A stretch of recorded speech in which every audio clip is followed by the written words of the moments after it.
Hello, and welcome to the Isekai Survival Guide Episode 3. I'm your Trash Guy host, ISG, and today's episode is on making money in another world.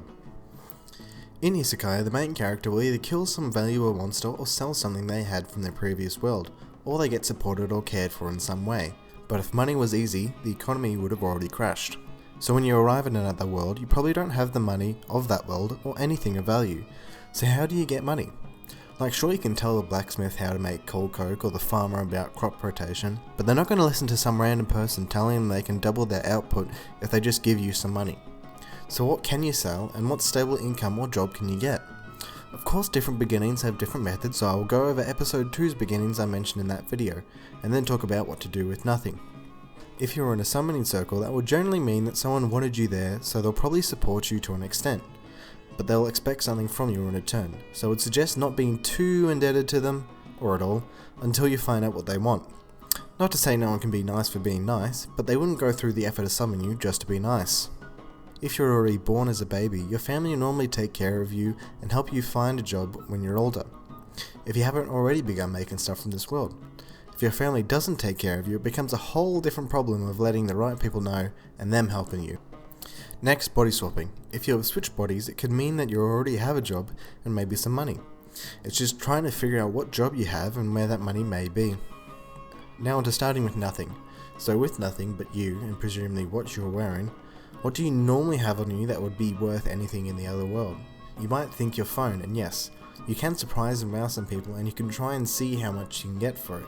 But if that doesn't work, you can try and open it up and extract the precious metals. They probably don't know and don't care about the platinum, even if you could get it out, but they'll buy the copper and gold if you can open the phone. The other thing you can have on you is your clothes. While they might not know about the fabrics your clothes are made out of, but how it's sewn, fashion, and colours might be useful to a tailor in another world. And I'll eventually do a video or maybe even a series on textiles and everything. You may also have jewellery or keys or whatever else on you that can still be worth a bit of money. So taking stock of what you have on you normally and how it would sound in a medieval world can help when you get reincarnated. But I urge you not to carry something on you just because of its worth in another world. You don't know when or if it will ever be useful. Next, getting a job and a stable income. Getting a service job could be easy and that will probably provide a place to stay. Getting a skilled trade might be a bit harder and take longer, but it can provide an income for you.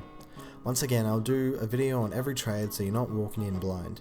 If you're good enough, you can do really well for yourself. But the most common job was working the lands, which again, I'll make a video on. Like ploughing, using manure as fertilizer, seeding, and harvesting a crop using sickles and scythes. Now serfs had to work the land for the lord of that land, but they were always looking for help.